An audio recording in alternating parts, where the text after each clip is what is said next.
Shalom. We're in Likutei Moran, Torah 107. It's like the deepest thing you could ever imagine. You're not going to believe what he tells us here.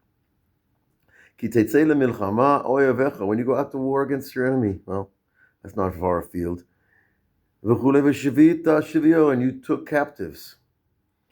That's already this reality is close to home. Okay? Listen to what Rabbi Nachman says. Perush ki tetzei lemilchama oyevecha. When you go out to war against your enemy, Yishu Yetzer Hara, that is the enemy, of course, is the evil inclination created from the beginning to counter the Yetzer Tov, the good inclination that only wants goodness. Natno Hashem Elokecha biyadecha, and God, your God, put him in your hand, gave you power over the Yetzer Hara. This is not a simple level. This is the level. Kolomar, that is to say, Yetzer Hara Yiten, that he will actually put the Yetzer Hara in your hand. And there's a lot of ways you can read that too. But the simple colloquial way is the power over evil is put in your hand. You become a very powerful person. Komoshe imsor, as it is passed along, as it is a tradition, et Hashem lokecha b'yadecha, that Hashem, your God, is in your hand. Ooh, what does that mean? These hands are controlled by the creator of the universe? Or that he gives you power over godly matters? Al Derech, he tells us a way of understanding this, because these kind of Torahs, they're very short and they get to the point, and you can interpret them many ways. Tzaddik Moshe b'yirat Elokim, that God has created a situation where the tzaddik, the righteous man, a person who's really done the work, rules with his awe. This guy lives with awe of God. He's close. You feel the presence. You just like shape up because you don't want to be shipped out. And you feel the awe, and it's like around you. It's inside you.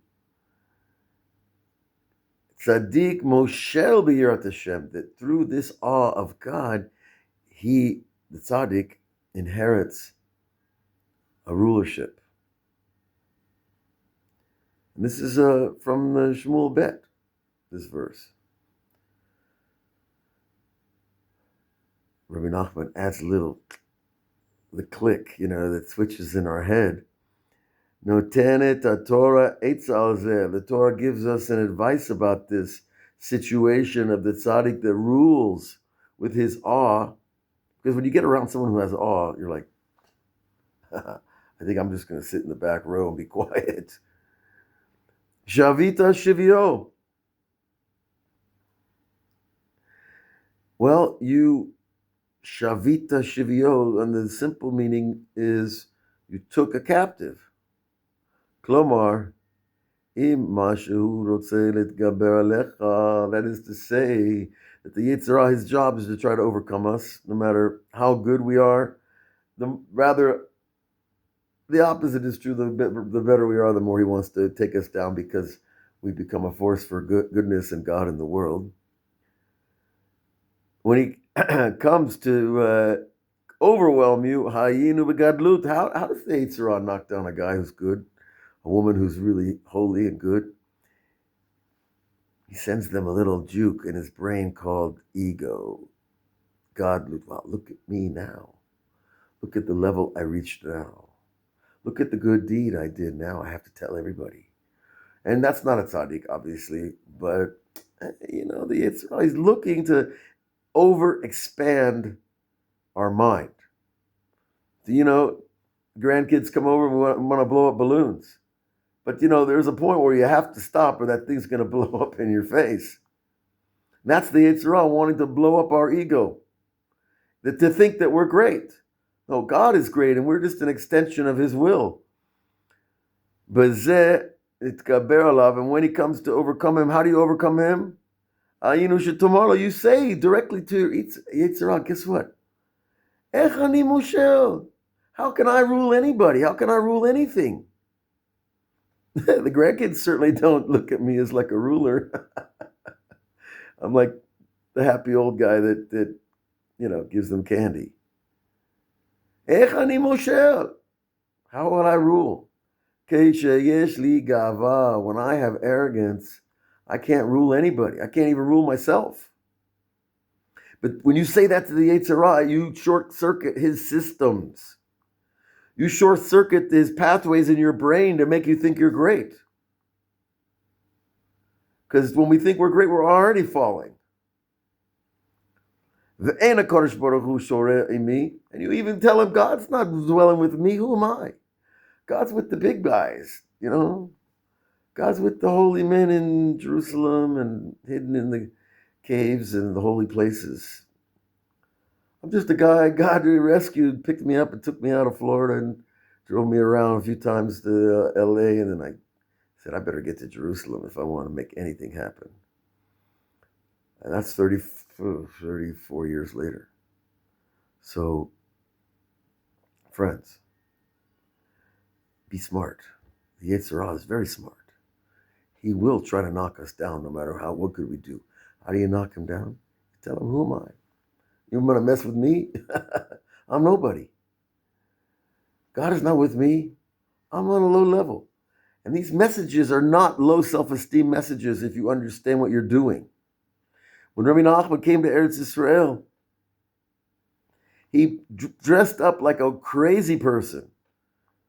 Old, worn clothes, and he didn't look like any kind of Rebbe, holy man from Uman, Breslov, wherever. He hid himself, and no one knew who he was, and that's how he got into Eretz Yisrael. And that's how he got out. Now, some people did discover him along the way, but that act, it's an act. What's amazing is the Yetzer Hara doesn't get the act. He can't dig deeper than your words. And if you tell him, who am I to rule? God is not with me. God is with these other big politicians downtown, So, why are you trying to rule over me? God is much bigger than I can ever imagine. But the Yetzer Hara, he's kind of got a little narrow spot in his brain, little blinders like a horse. That horse is got blinders for a reason. Because he can't control himself. The Yetzer Hara is really not in control. He wants to act like he's in control because he wants to exaggerate our experience of reality to make us feel bad and depressed and sad. And when we look at the things that happen to us that make us sad and depressed, and angry, when we look at them after the fact, do you notice how small they suddenly seem? Well, he's the one that was blowing up that balloon.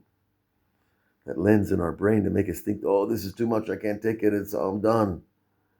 And you stop, you say, wait a minute, let's get some proportion here. I'm not done. These things that are trying to overwhelm me, your debts, your in-laws, whatever Hashem sends, they're not too big. They're not bigger than your Yetzer Tov. God bless you all. Have a great Shabbat. We'll see you again.